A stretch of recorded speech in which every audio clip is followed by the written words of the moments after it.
Good morning. Good morning. So in my dream last night, I was doing this in my bathrobe. So we're already doing very well. Welcome to First Parish Brewster Unitarian Universalist.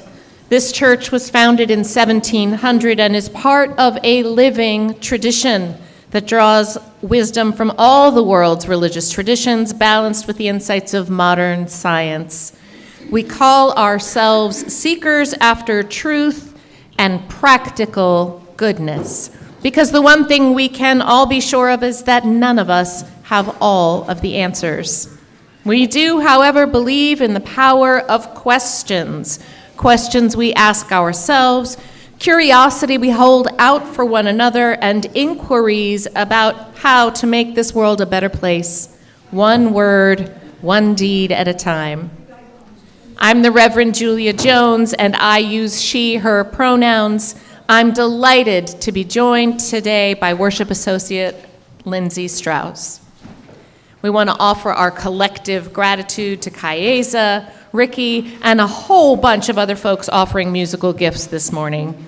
To Anna and our CYM volunteers for their joyful and thoughtful work with our young people. To the greeters, to the ushers, to our tech team, to the bringer of flowers, to the Cove team, and dear Lord, thank you for the coffee hour providers.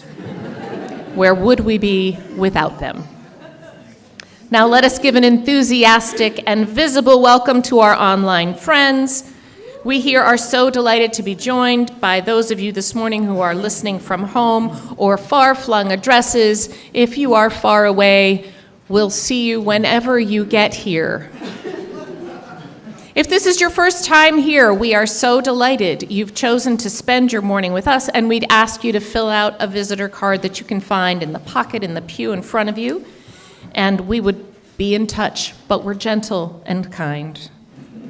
Few announcements for the good of the order. Parking at Winslow House has become a bit of an issue and is about to get worse. I'm not trying to be a doomsayer, it just seems reasonable. I suspect because of the snowcrete that lies between the barn and the parking lot. If you have a meeting at Winslow House and it's more than, 2 people, and you're able to park behind Uncle Pete's, please do so and leave those spots for folks for whom that journey would be significantly more difficult. Consider carpooling to save space until the weather changes.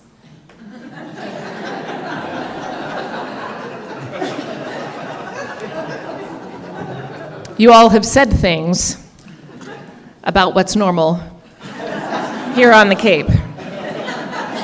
I'm going to leave that alone this morning because I love you. The snowcrete will eventually melt. This too shall pass. Secondly, there will be an all-church informational meeting in the sanctuary at 11:30 on Sunday, March 8th. It's a follow-up to provide updates on the meeting hosted by the board in October, where we shared congregation responses relating to the UUA investigation of Karen Anderson and her resulting resignation from ministry. All church members are invited to attend, either in person or via Zoom. We're seeking to arrange childcare, and we'll let you know in coming announcements whether or not that has actually happened. We hope that you can attend.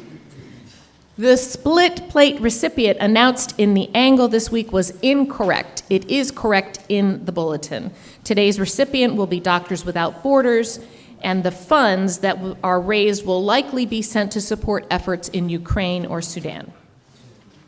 Finally, in light of the forecast, I would like to remind you that on weekdays, the First Parish campus follows the decisions of the Nauset school system.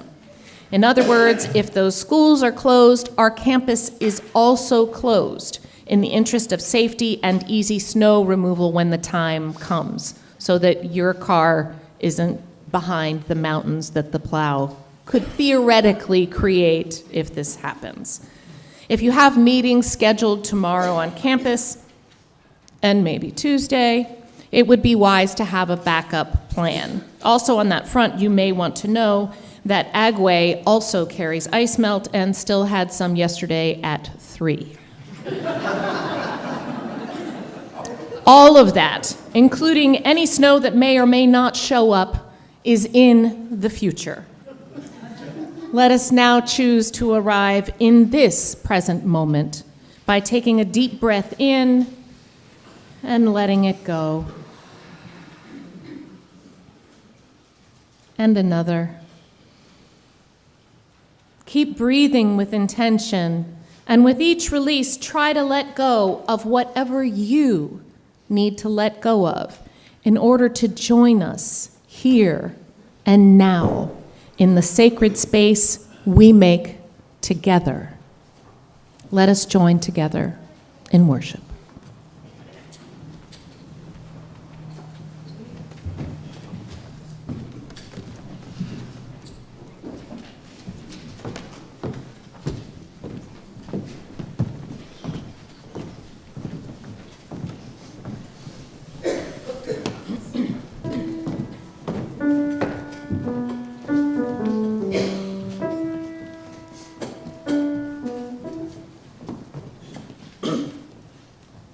We rise,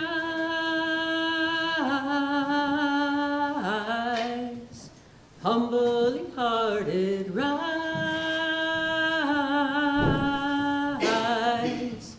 won't be divided, rise, with spirit to guide us, rise,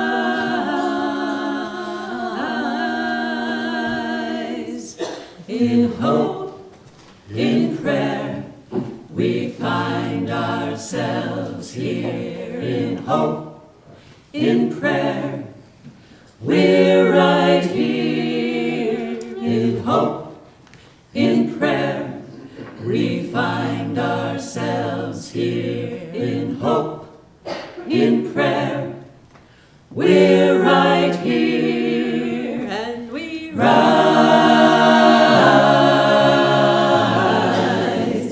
humble children, rise, elders with wisdom, rise, ancestors surround us, rise,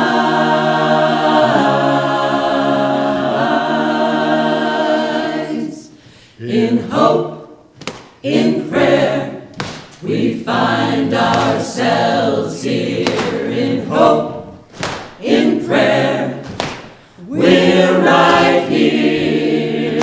In hope, in prayer, we find ourselves here. In hope, in prayer, we're right here, and we rise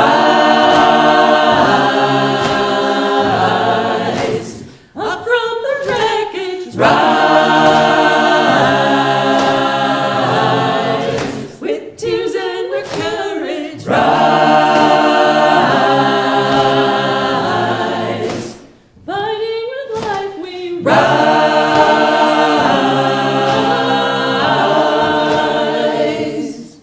in hope, in prayer, we find ourselves here. In hope, in prayer, we're right here. In hope, in prayer, we find ourselves here. In hope, in prayer, we're right here, and we rise, humbly hearted, rise, won't be divided, rise, with spirit to guide us, rise.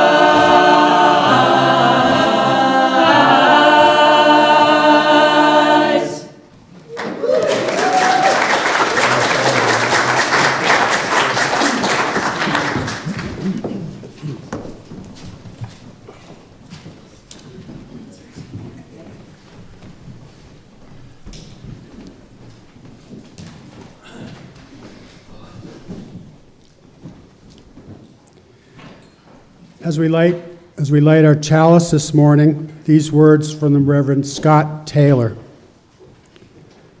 We gather knowing that our lights can't reconstitute itself. Without each other, a coldness sets in. Leaning on each other, trusting each other, helping each other fall back in love with life over and over again. Only from this does the flame emerge. Today, may it rise again.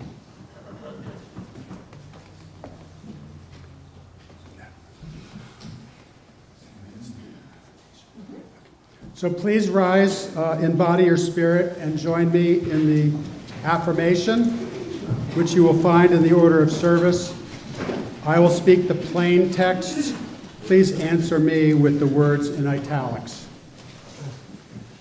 We believe in love. Love is the doctrine of this church. We believe in truth. The quest for truth is its sacrament. We believe in helping others. And service is our prayer. We believe in the sacredness of life. To the end that all souls shall grow into harmony with the divine. Good morning. We're going to sing hymn 188. It's from your gray hymnal. And why don't we can sit down just to sing it through a couple times, and then we'll divide into groups and we can rise and sing together. Come, come, whoever you are, wanderer, worshiper, lover of leaving. Ours is no caravan of despair. Come, yet again come. Come, come, whoever you are, wanderer, worshiper, lover of leaving. Ours is no caravan of despair. Come, yet again come. We'll do this in parts. So 1 with the balcony, 2 right here, 3 is here, and 4 you can join the balcony. And we'll do it in a round. And when I go like this, just keep singing the closing line. Come yet again, come. Let's rise in body or spirit and sing together. We'll sing it twice through and then in the round. Here we go. Come, come, whoever you are, wanderer, worshiper, lover of leaving. Ours is no caravan of despair. Come, yet again come. Come, come, whoever you are, wanderer, worshiper, lover of leaving. Ours is no caravan of despair. Come, yet again come. Come, come, whoever you are, wanderer, worshiper, lover of leaving. Ours is no caravan of despair. Ours is no caravan of despair. Ours is no caravan of despair. Ours is no caravan of despair.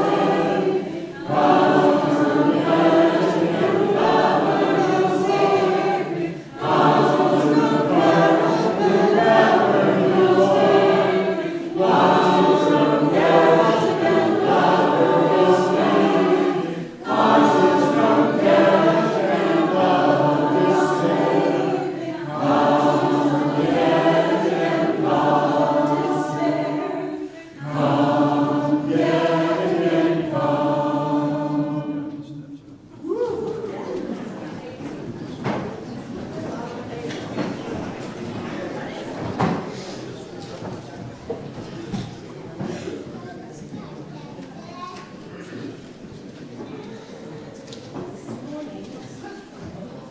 This morning, our young folks are going to talk about the helpfulness of silliness.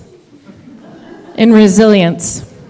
And so, even though they usually help us with this, admit it, we're going to help them with this in this moment. If you would like to stand for this, you may, but you don't have to.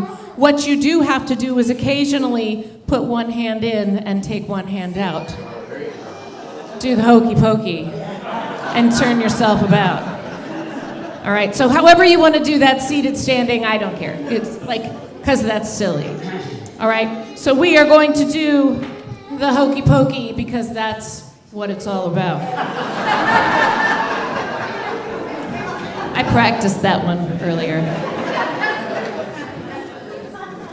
All righty, you ready? Are you guys ready? Yes! Probably, that's fair. All right. You put your right hand in, you put your right hand out, you put your right hand in and you shake it all about.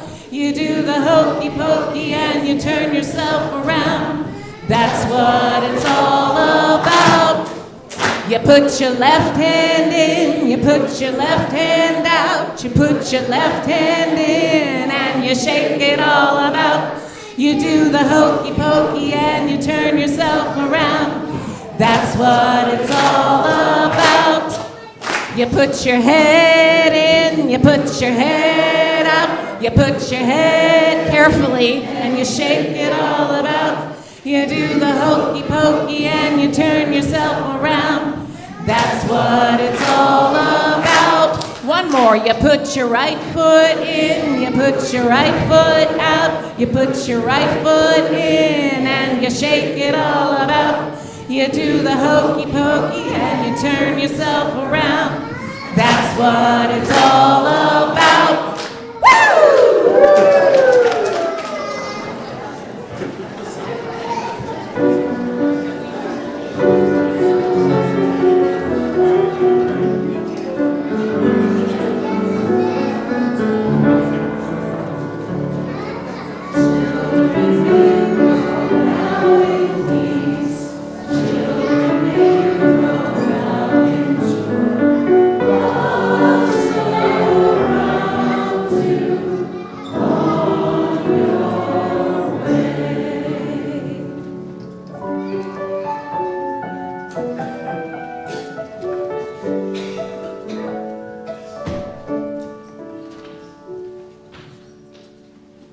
We are so lucky to have a testimonial this morning from Diane Panseri.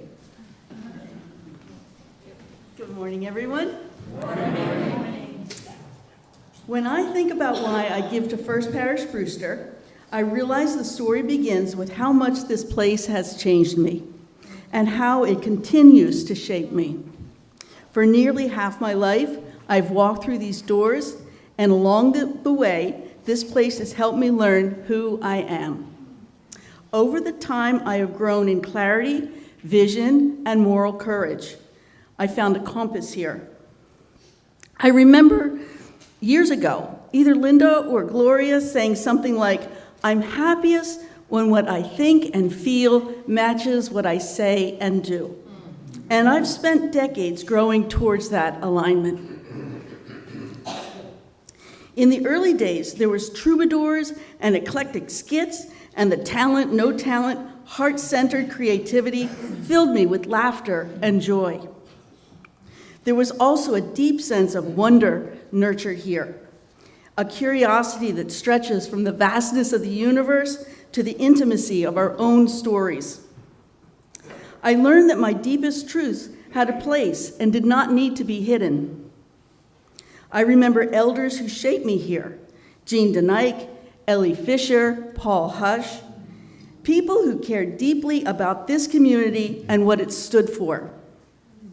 I remember a social justice meeting where Paul and Walter Powers got into a full-on yelling argument about how the HEED fund should be spent. And what I remember the most is there was no ego in the room. It was passion, conviction, and love.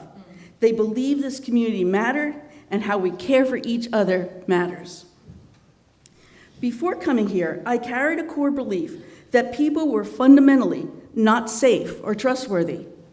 Over time, through relationships and shared life, many of those limiting beliefs softened.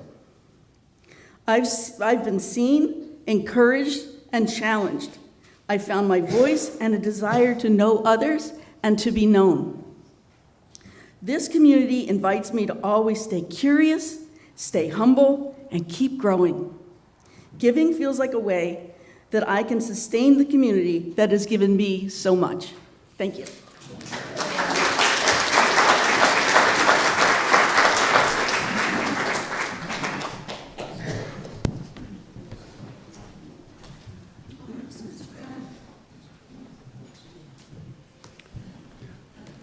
Today's offering is a split plate with Doctors Without Borders, or Médecins Sans Frontières. MSF is an independent international humanitarian organization that provides medical assistance to those whose lives are threatened. It provides millions of consultations annually, offering services such as surgery, vaccinations, maternal health care, and nutrition support. This organization was nominated by the World Peace Task Force. The offering will now be gratefully received.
We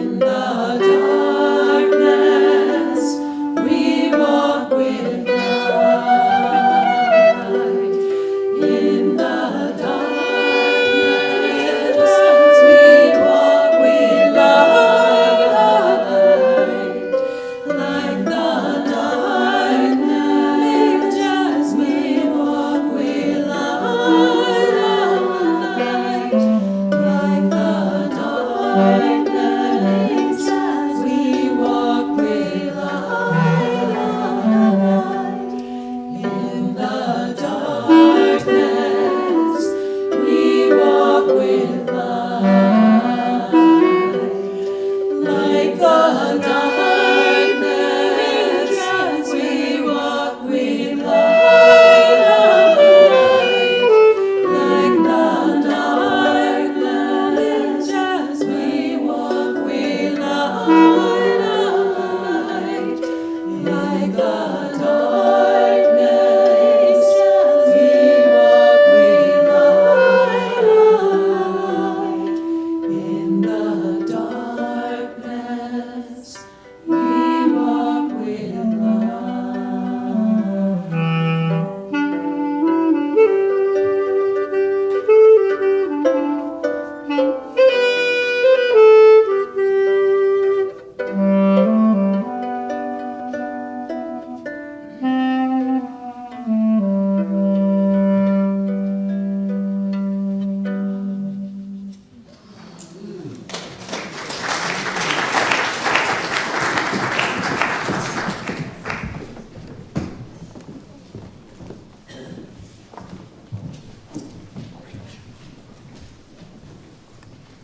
Beloved companions, breathe deep the breath of life. Let down the cares of the world from your shoulders, if only for this moment, as we hold one another in loving community. Feel your feet on the floor and the floor on the earth, offering steadiness in a chaotic world. Let us choose this moment. Let us claim this moment as one of stillness and support. I invite you into now and offer an opportunity to cease the inner conversation. Pause the movement, end the doing, end the planning of the doing, and make space for hearing, for listening, for the quiet voice of comfort, of inspiration, of assurance that you, yes, you, are beloved in this world. As we move into a moment of shared silence, I invite you to speak aloud into this compassionate community the names of those you hold in your hearts today. I will start with the names of Jesse Jackson, Kit and Jerry, and Graylin Hagler.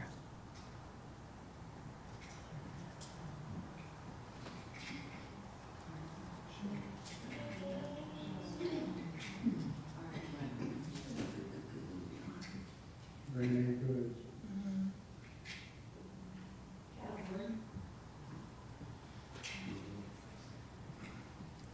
Sylvia.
This month's worship theme is embodying resilience.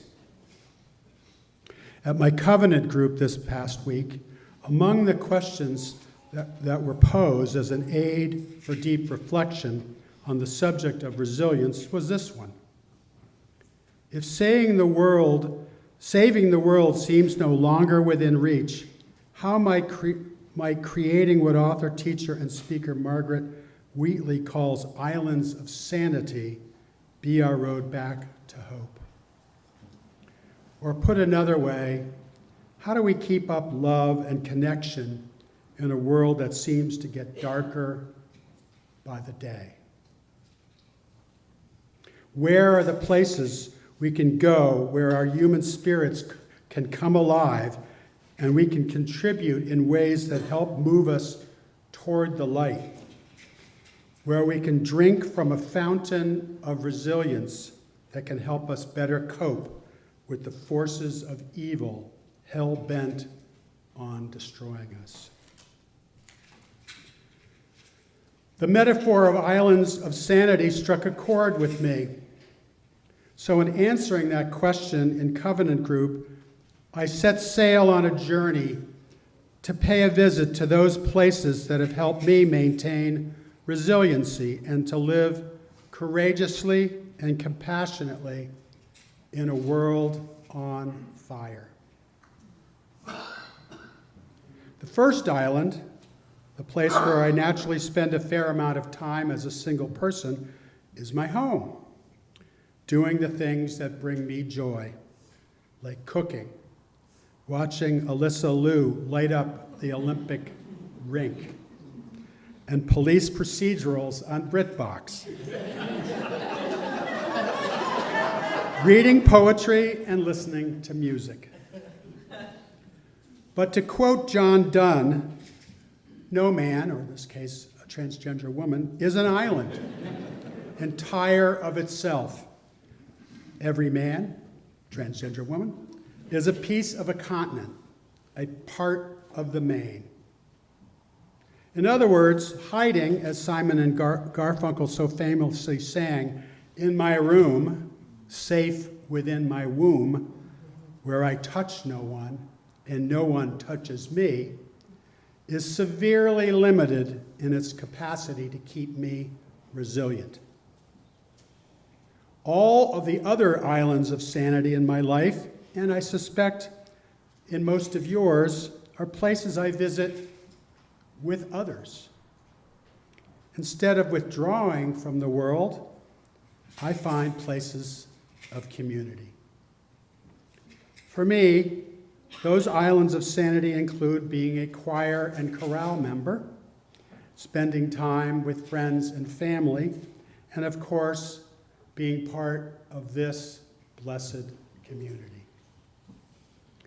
Each of these islands of sanity affords me the chance to spend time with people who make me feel like I'm not crazy for despairing about the world. And in case of First Parish, empower me to be a sane leader devoted to restoring and awakening the finest qualities of being human: our generosity, creativity, kindness, and empathy. So while we can't completely stop the collapse of ecological, social, and political systems and their scary implications for our lives, we can create and maintain islands of sanity for ourselves, for the people around us, the people we love, and for everyone who needs them. We can create spaces that acknowledge the insanity of the world and make us feel sane again. And even amidst the chaos, we can live together with generosity, creativity, and kindness.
A few months ago, I was faced with the task of sorting through and packing my share of the family library.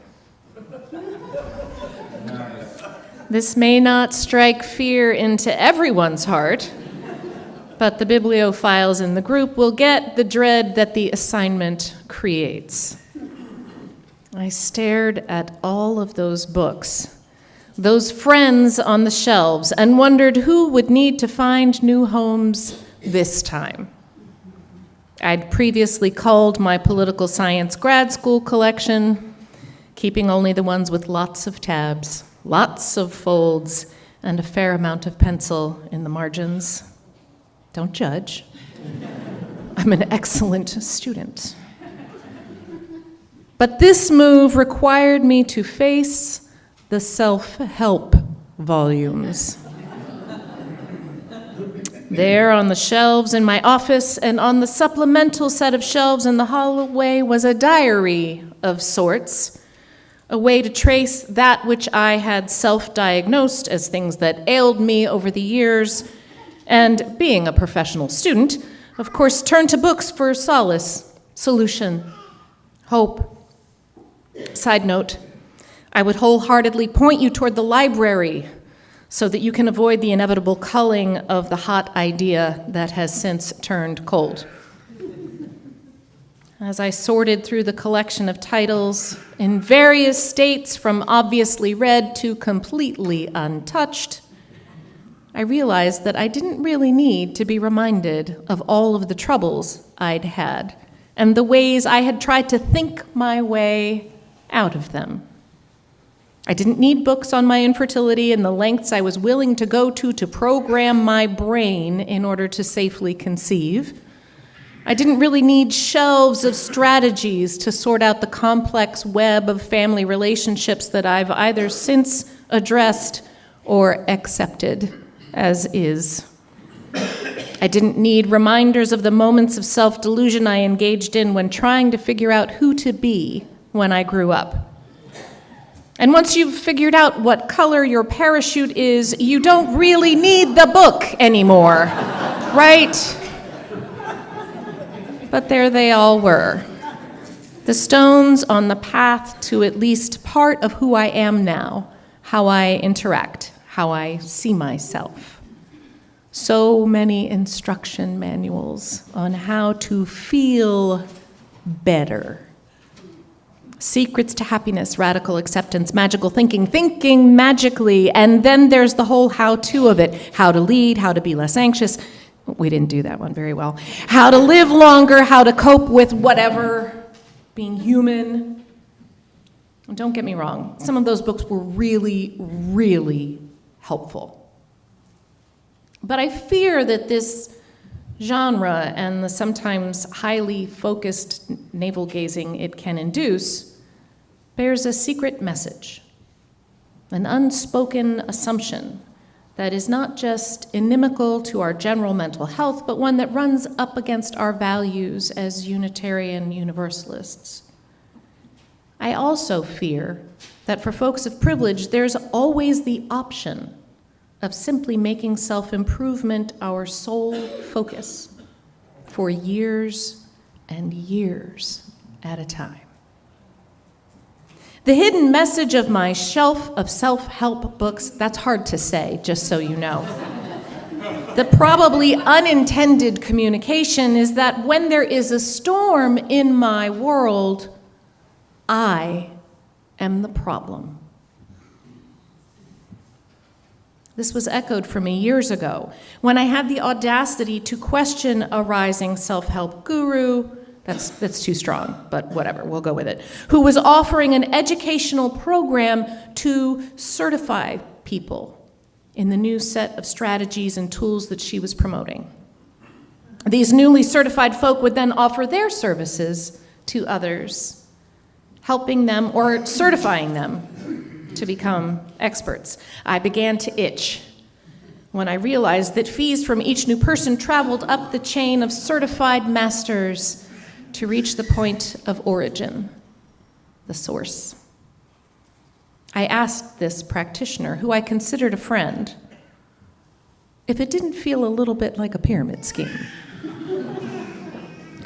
I framed it not as an accusation, more like, are you concerned that people might perceive this to be a pyramid scheme? Okay, it wasn't really all that good. Like I didn't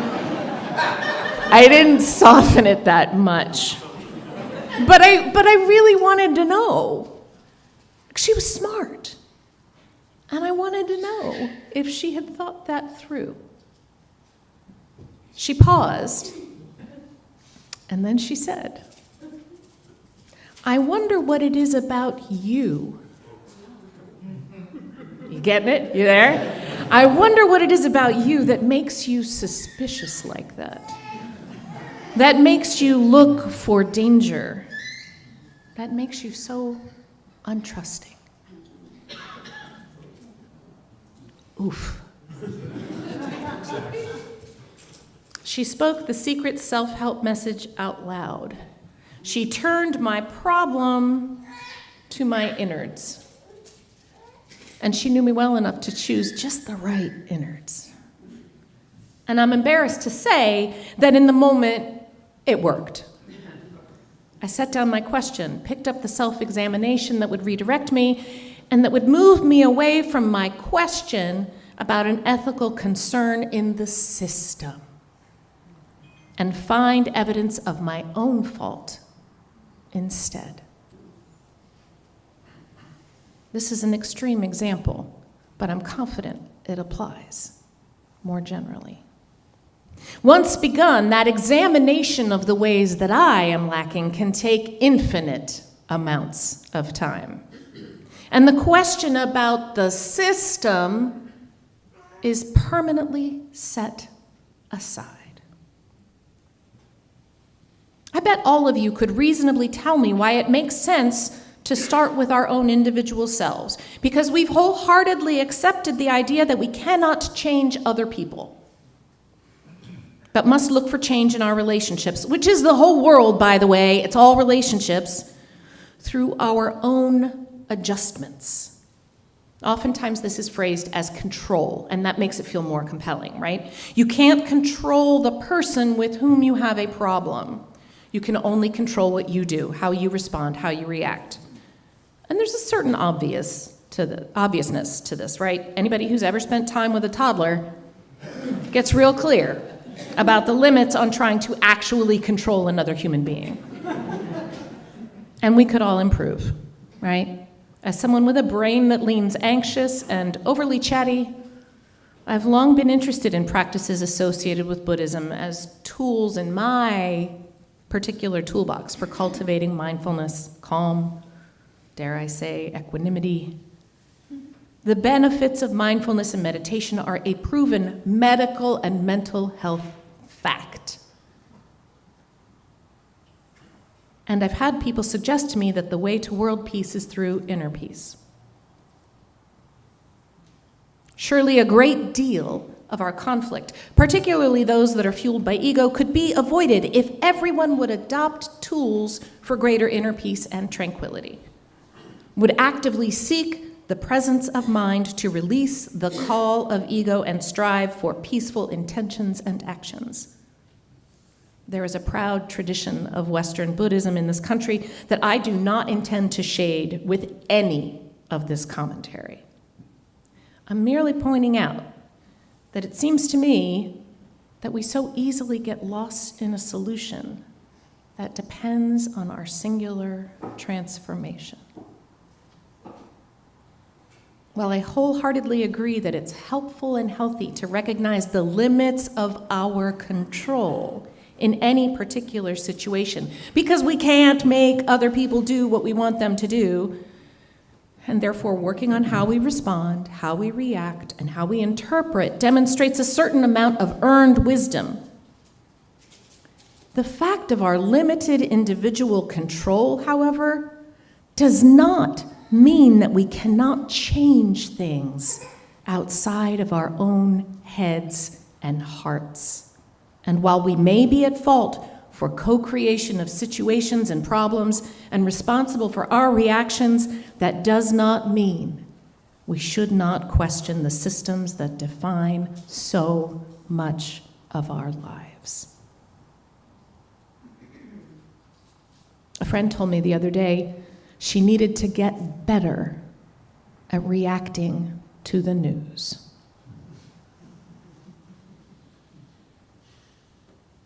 And I said, no, you don't. No, you don't. Take it easy in the comments section. But don't get better at reacting to the news. Because what of the individual who's suffering because of a failure in the system? Do we ask that person to recalibrate their response because that's all they can control? I'd suggest to you that our news is full of the cultural consequences of exactly that. Individuals who were left on their own to sort out how they would respond to institutional and cultural failure, to perfect themselves, to develop grit, or feel ashamed in the face of unaccountable and unresponsive systems of law and justice.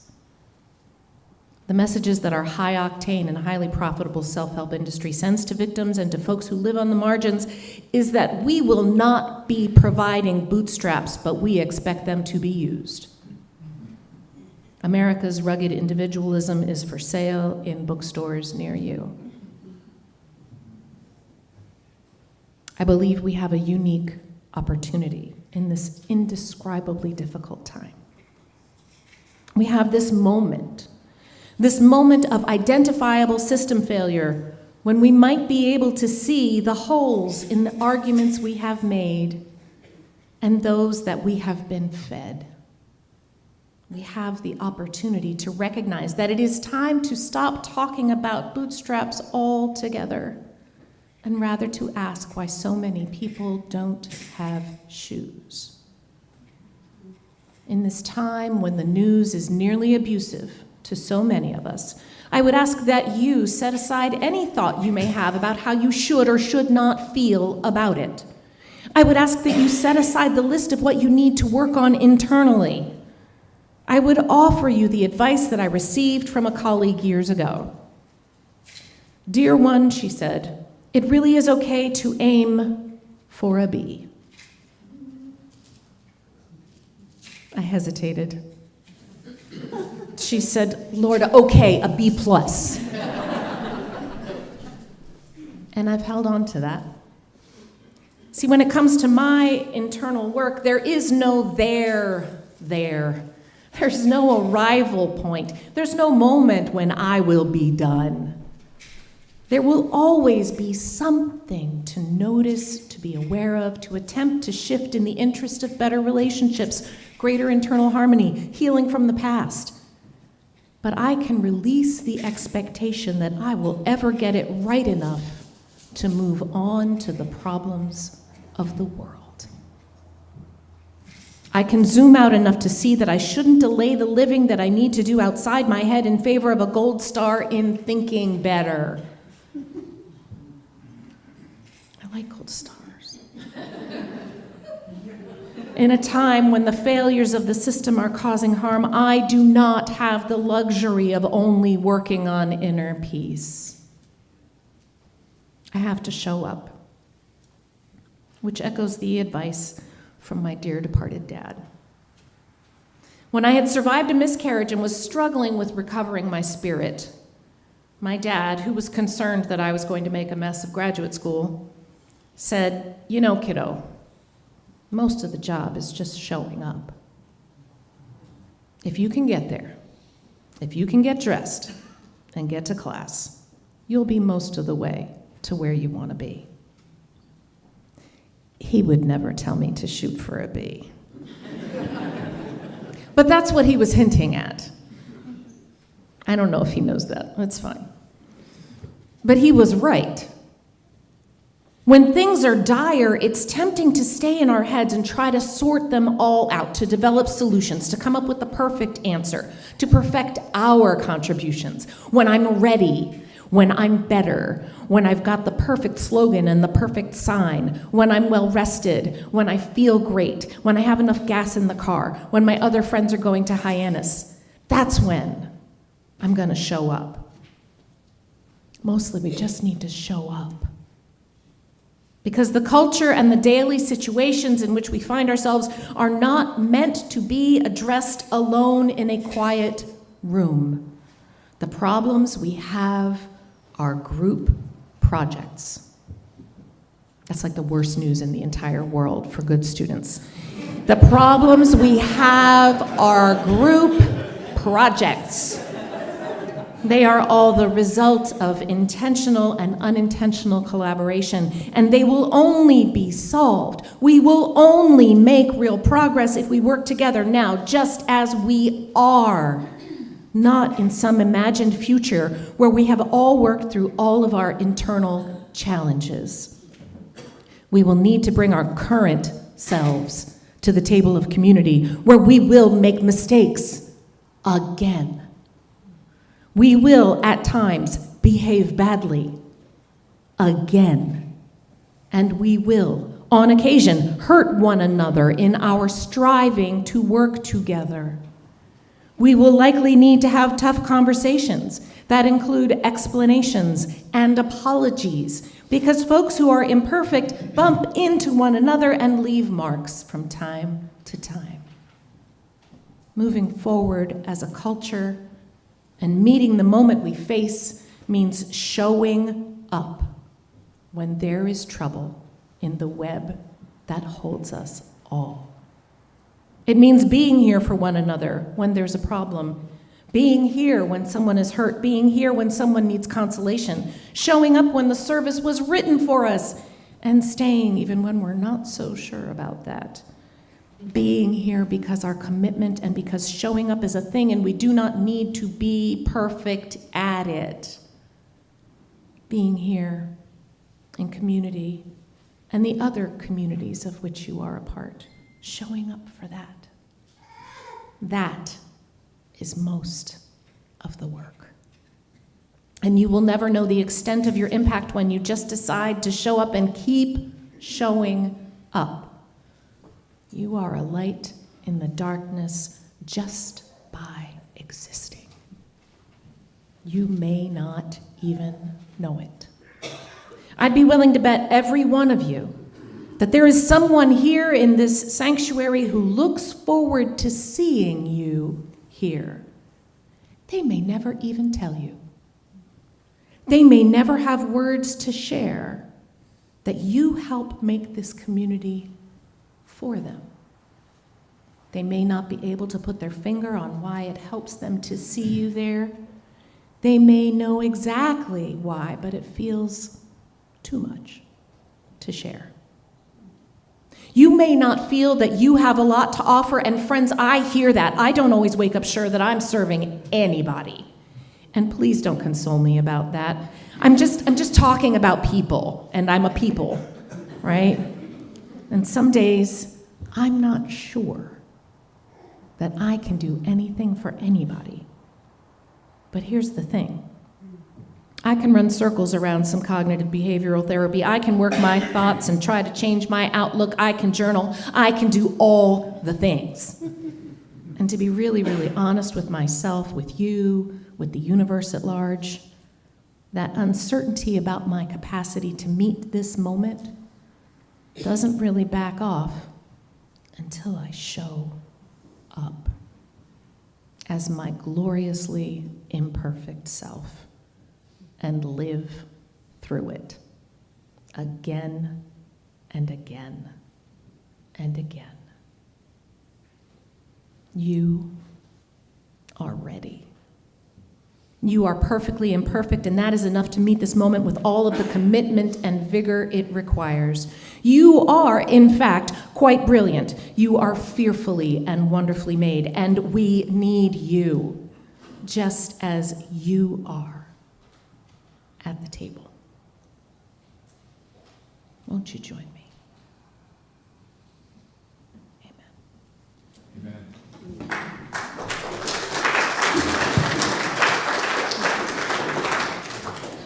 Let's join together and sing our closing song, and it's on the back of your order of service. You'll find the lyrics. And Dana and Ricky are going to come up and do some singing and some playing to help lead us along. Let's rise in body or spirit.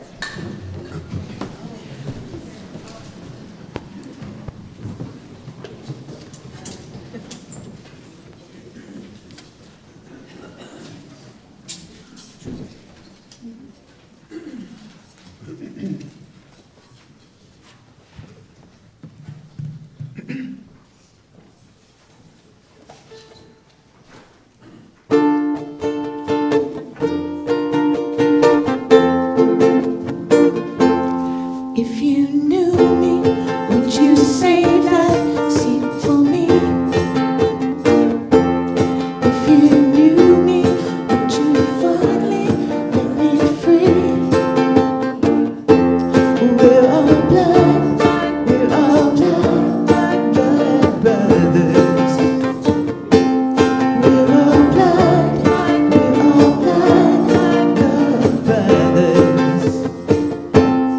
If you love me, would you hold on to my hand? I would. If you love me, would you finally understand? I do. We're all blood brothers. We're all blood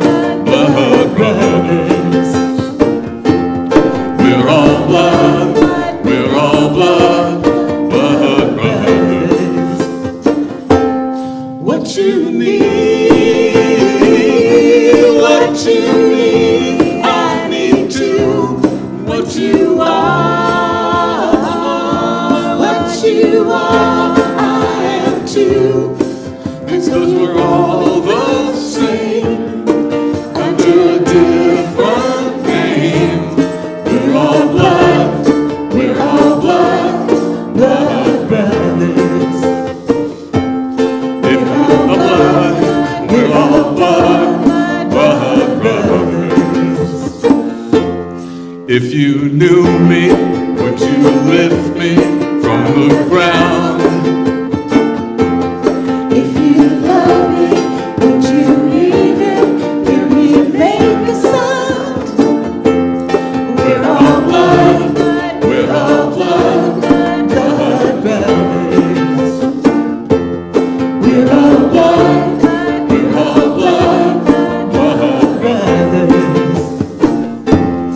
What you need, I need too. What you are, I am too. Because we're all the same, under a different name. We're all blood brothers. We're all blood brothers.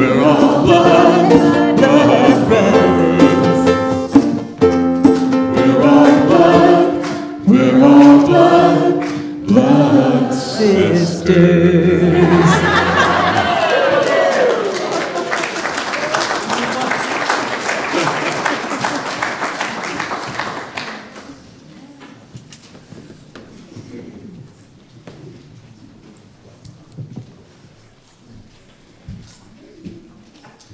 Our chalice lighting extinguishing words this morning are from Craig Rowland, a member of the UU congregation in Salem, Oregon. As we extinguish this flame, may we carry the smoke with us into the streets, into the places where holiness is hard to see, but always waiting to be noticed. Let us go with eyes open for wonder in the worn out, with reverence for each passerby, and with the knowing that the sacred does not hide from the world, it lives in it. Go now, not to escape the brokenness, but to journey beside it, and sometimes to bless it.